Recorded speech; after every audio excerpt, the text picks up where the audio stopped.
Hi, welcome to the Anxious Developer Podcast with me, Andres Grvac. Here I share my knowledge on how to reduce your stress, become more present and productive as a developer. Let's make writing code fun again. On today's episode, I talk about how to heal from anxiety by changing your habits as a software developer. Without further ado, let's dive in.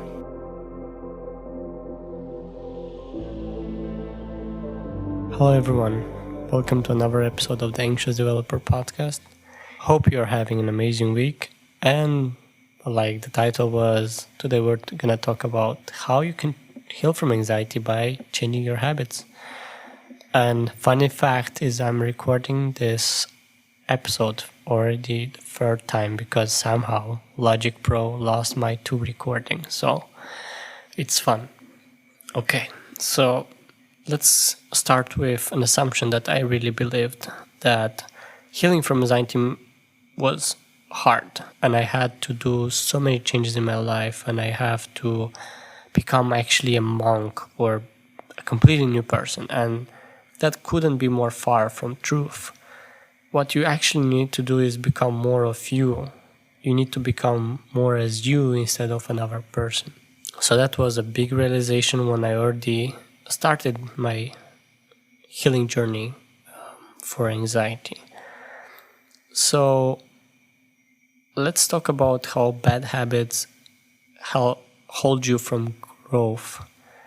So first important thing to understand is that there are some bad habits during the day that may contribute to your anxiety. For example, for me, that was watching horror movies or playing games late night. And I'm sure some of you may play games, and sometimes it's okay, but if you do that on a constant basis before you go to sleep, and especially if you play, something like Counter-Strike or ones that really require a lot of mental work and stimulate you, that's not a good habit because you already worked 8 hours a day. Your mind is already very tired. Maybe your body is not yet, but your mind is very tired. So by putting it to even to more work, you are creating so much stress on your body for actually no reason. Instead of what you should do is maybe read a book or listen to some calm music or take a bath, right? So first step is to ask yourself what habits might contribute to your anxiety. And that might be sometimes hard because we're not aware of what habits contribute to our anxiety. Especially in the early days on the healing journey, it's quite hard. So you need to become quite a detective when going through the day to realize, okay, maybe this habit is contributing to my anxiety and I was not aware of it my entire life actually. So note them down. Try to see what habits do I do usually during the day, and see maybe those habits actually contribute to your anxiety, And another step after this will be to remove the bad habits first and add new ones after. It's just like a cup of water, you cannot pour more water in it. You need to first take the water out and then put new water. And that's exactly the same with habits. If you're gonna try to add new habits in your life, like meditation, journaling, that's great things, but you're gonna end up pulling a string from 2 sides. One, you're gonna want to grow and you want to overcome anxiety, and another one is gonna just keep you from doing that. Because you're gonna have 2 battles in your mind. Even if you're not aware of that, you're gonna keep fighting with yourself, actually. So, first thing, realize what bad habits contribute to your anxiety, remove them from your life, and that's not easy, especially when we have phones right now, when we stay so much in them.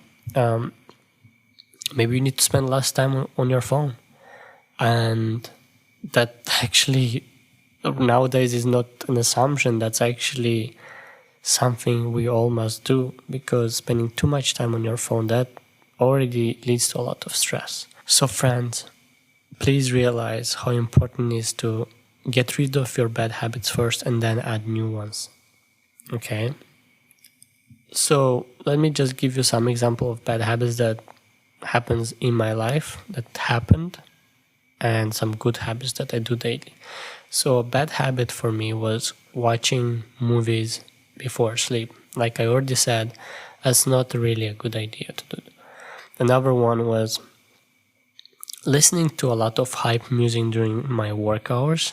At first it will motivate me, to start my work, and that's great and all this stuff. But then later on it will drain me out, kind of. It will make me more stressed because now I'm dealing with these bugs in the code and I'm figure out how they work. And then there's this music that kind of motivates me, and it's kind of like I'm fighting with myself almost. So what I did was to remove the music entirely. And not only music, I was also used to watch Twitch during my work hours.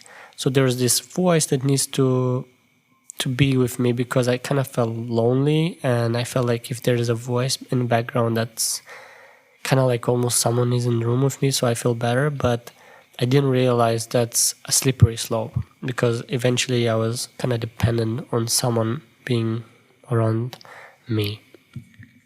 So what I did is to remove completely everything that has to do with music, noise, and whatever. So what I ended up using is an app, I forgot the name, but it's basically you can just play natural sounds like nature and stuff like that, So that's one great change I did. And at first it was very hard because I was so addicted, almost you can say, to my bad habits. And once I start changing them, was not easy, but it ended up really, really benefiting my mental health. So those are a couple. There's a lot more. I'm sure you can identify for yourself, and some good habits that I do daily. For example, is in the morning, wake up, take a shower, and I go do journaling and meditate or do some imagery videos or reframing videos. So those really help me to prepare for the day and just make sure I'm always on a growth path towards my mental health. And in the evening, like I talked in previous episodes, is to take a bath or read a book, something really simple. You can call it even boring, but that's actually what your body needs the most. You don't need to stimulate it even more. You don't need to motivate yourself for the next day even more. You just need to relax your body. That's it. And another thing I do before sleep sometimes is also guided meditation for evening anxiety. I'm gonna drop the link in the description of a meditation that I do sometimes, but it's my favorite one. It's meditation from the anxiety guy. He's my friend and mentor, and I really recommend him. And he has a lot more meditation videos, but this one I really recommend. So I'm gonna drop the link below in the description. Check it out if you want. And yeah, that was it for today, guys. I hope you have a great weekend ahead of you. And also I'd like to thank Abhinav Shivam. Sorry if I didn't pronounce your name correctly, but this guy has been helping me with Twitter recently and do my social media stuff, like posting all the stuff on Twitter. But thank you very much for your work. And yeah, I hope you guys have a great weekend and see you in the next episode. Bye bye. This has been another episode of the Anxious Developer Podcast with me, Andrei Skrvac. Make sure to follow me on Twitter. You can find me at Andrei_Skrvac. I would love to connect with you. If you like this episode, make sure to leave a review on iTunes. It's the best way for you to let me know what can I improve. Thanks everyone for listening. Have an amazing week.